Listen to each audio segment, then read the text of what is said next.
নমস্কার বন্ধুরা, আশা করি সবাই ভালো আছেন, সুস্থ আছেন এবং সুন্দর আছেন।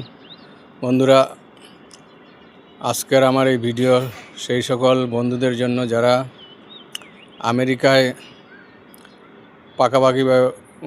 পাকাপাকিভাবে বসবাস করছেন বা সেখানে পার্মানেন্টলি সেটেল হওয়ার কথা ভাবছেন, সেই সব বন্ধুদের জন্য।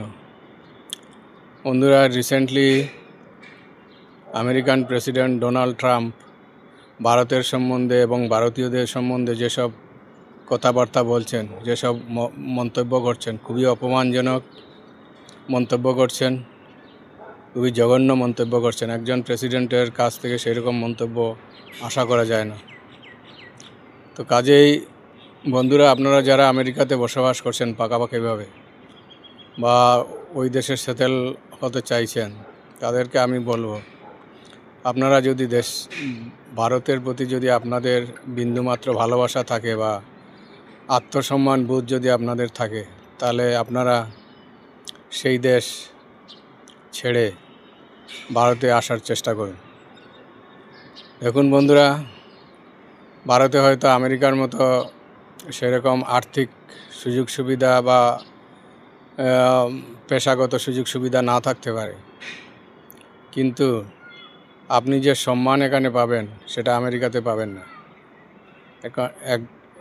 এক রকমের সেকেন্ড ক্লাস সিটিজেন হিসাবে আপনাদের ট্রিট করছে আমেরিকা। তো আপনারা যদি সসম্মানে বাঁচতে চান, তাহলে দেশে আসার চেষ্টা করুন, দেশের জন্য কাজ করুন, দেশের কোম্পানির জন্য কাজ করুন, দেশের উন্নতিতে সহায়তা করুন। তাহলে এখানে দেশও আপনাদের সম্মান দেবে, সম্মানের সঙ্গে এখানে বসবাস করতে পারবেন। ওই দেশে হয়তো আপনাদের ছেলেমেয়েদের কথা ভেবে আপনারা ওইখানে বসবাস করতে চাইছেন, কিন্তু ছেলেমেয়েরা যে সংস্কৃতি ওইখানে পাবে, সেটা ভারতে যে সংস্কৃতি পাবে তার সঙ্গে কোনো তুলনা চলে না। ওইখানকার সংস্কৃতি আর ভারতের সংস্কৃতির মধ্যে অনেক ডিফারেন্স। ভারতীয় সংস্কৃতি এই আমেরিকান সংস্কৃতির থেকে অনেক উপরে। তো কাজেই আপনাদের ছেলেমেয়েদের কথা চিন্তা করেও যদি আপনারা ওই দেশে বসবাস করছেন, তাহলেও আমি বলবো আপনারা চলে আসার চেষ্টা করুন এই দেশে এসে এই দেশ সম্বন্ধে ছেলেমেয়েদের জ্ঞান দিন, ছেলেমেয়েদের দেশের অতীত সম্বন্ধে অবগত করান, দেশের সংস্কৃতি সম্বন্ধে অবগত করান।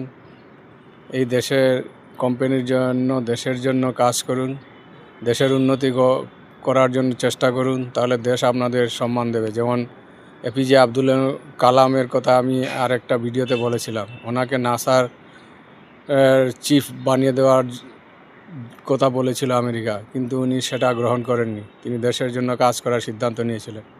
ফলে দেশ এপিজে আব্দুল কালামকে অনেক সম্মান দিয়েছে, দেশের রাষ্ট্রপতি বানিয়ে দিয়েছে, ভারতরত্ন দিয়েছে।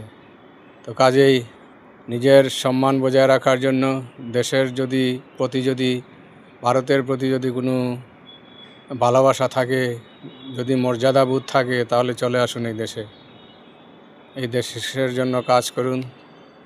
ধন্যবাদ।